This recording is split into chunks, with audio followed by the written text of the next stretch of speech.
It seemed like a good day to move Nina out of the pond and back onto the river in a different slip for the summer.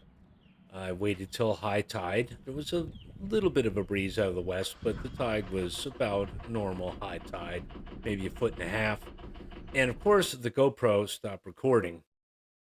And of course, I ran aground over there by the bar, but was rescued by a couple of guys from the boat shop with the tender. No big deal.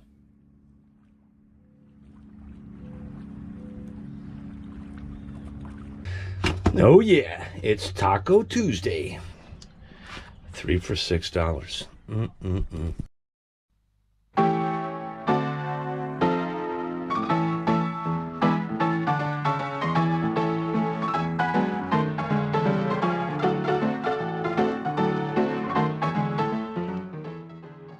It was pretty warm the next day, so I decided to see about tensioning the rig a little bit. I used a ratchet strap to take slack out of the aft shrouds first, and then sort of retension everything, pulling the parts of the lanyard through one at a time.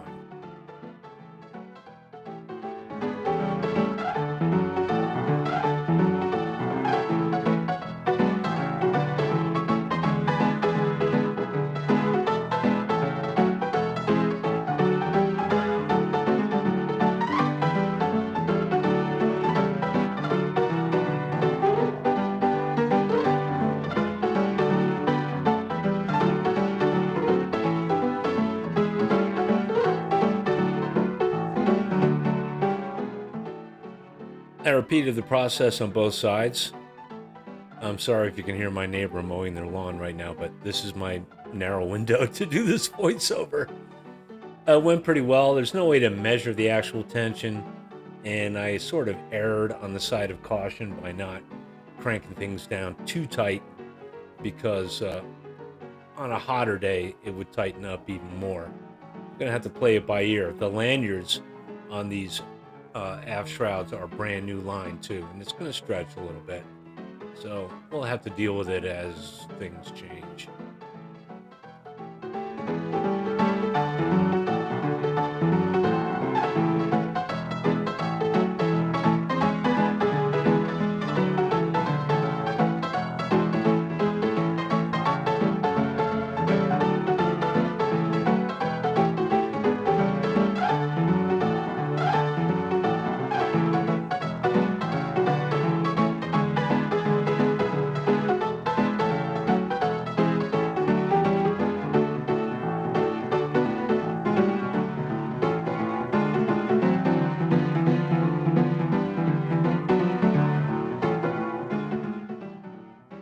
To try to match the tension on each side, what I did was deflected the shroud at roughly the same point on either side, looking straight down from that point where my hand was to the deck to see where it deflected to relative to the seams in the deck.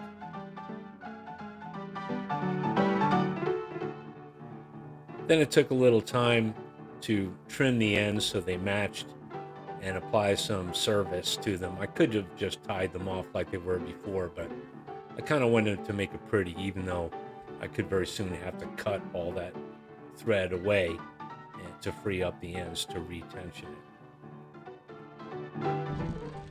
The main shrouds seemed pretty good on that hot day, so I left them alone.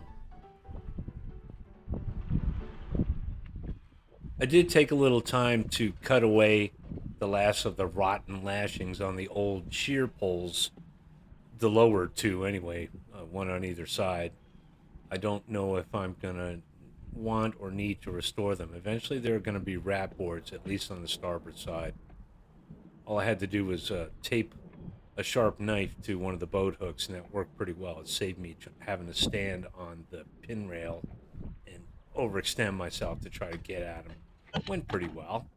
Haha. Didn't go over the side.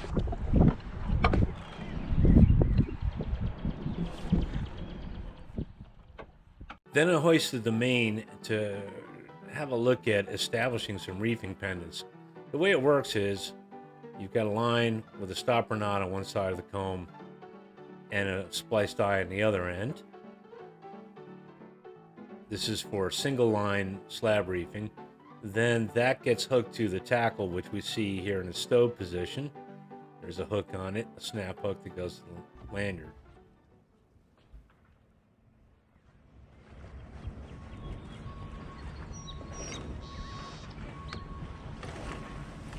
Setting up the first reef went pretty well. Pretty straightforward. It worked out exactly as I had planned.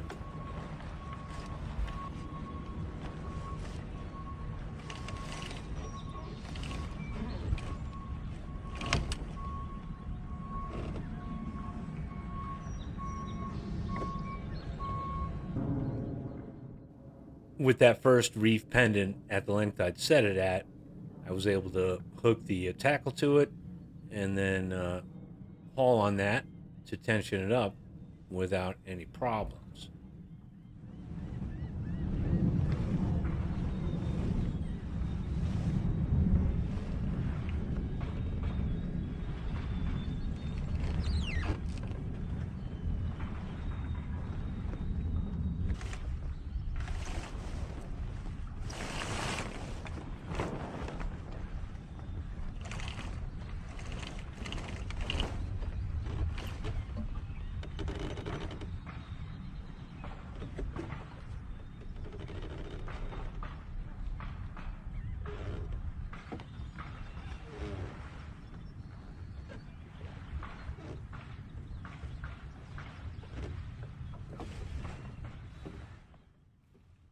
But as I set the second reef, I ran into a little problem. For some reason, I found that if I made the pendant long enough so that when it wasn't in use, the eye on the working end would hang below the hole in the comb, uh, it came up short, and the two blocks in the tack would wind up crashing into each other when I tried to take up tension. I'm sure there's a solution for this. I'm just not sure yet what it is, but as it is now, I can put one reef in the main, and that's pretty cool.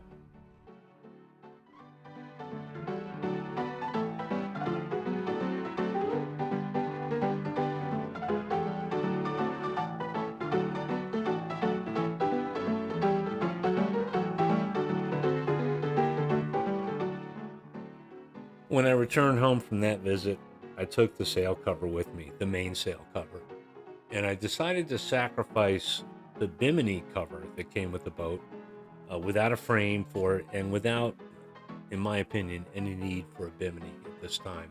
I have a feeling when someone went through all the time, trouble, and expense of rigging a bimini on there, they changed their mind about it. Because I just, the boom is so low, I can't see it really working too well. All the hardware was missing anyway, and it was in great shape, so I decided to sacrifice it.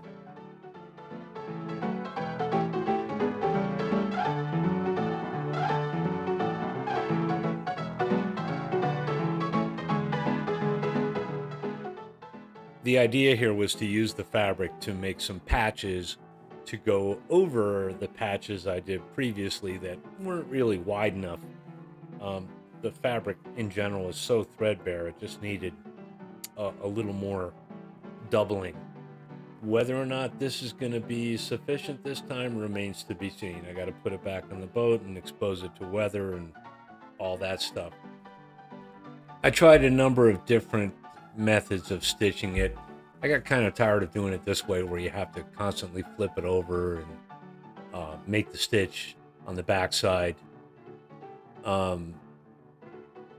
I've also realized that I'm really no good at this at all, especially with something that's old and beat up. And if it were a brand new piece, I don't know, I might have better success. But I've never been good with a needle and thread or a sewing machine, and the speedy stitch, although it's really handy and cleverly designed, I don't think it's something I'm good with.